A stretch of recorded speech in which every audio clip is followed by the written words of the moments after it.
Good evening and thank you for coming. Tonight I'll be discussing some key points in the education of our children. As Christians, I find it interesting that as Christian parents, we strive our hardest to protect our children and keep them safe while they're at home and at church and other activities. Yet we put them on a bus and send them to a public school where we have no control over their environment.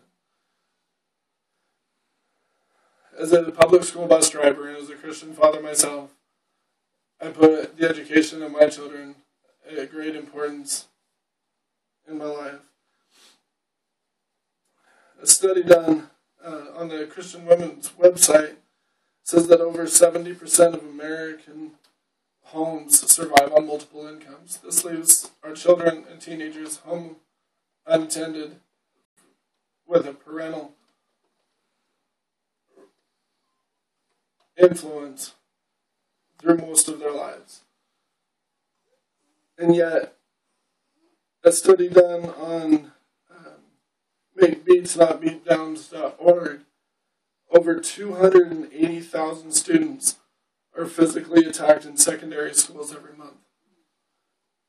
The National Education Association says that 160,000 students miss school every day because of fear of being attacked or harassed from other students. As Christian parents, it's our responsibility to train up our children in the way they should go. Proverbs 22, verse 6 says, "Train up your children in the way they should go, and they shall not depart from it."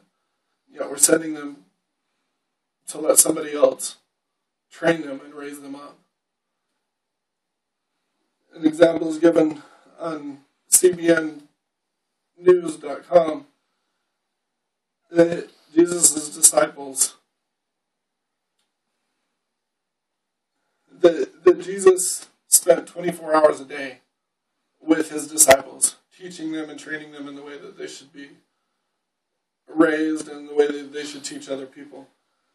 It's highly unlikely that Jesus would have entrusted their training to strangers.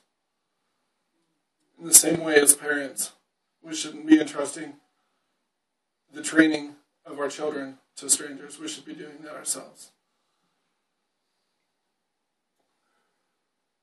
There's many statistical benefits also of homeschooling our children.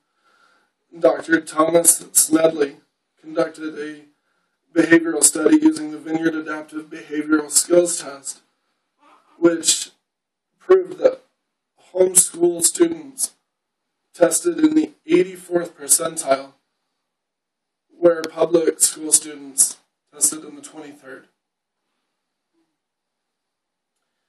Also,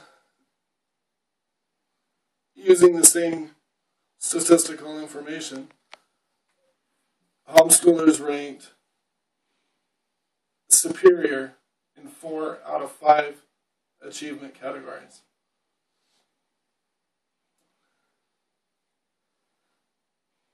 So in short, I've presented you with a few details of statistical information regarding public schools and homeschools. And with harassment and bullying on the rise and the diminishing of moral standards in our society and in traditional education, it is our duty as Christians to maintain biblical standards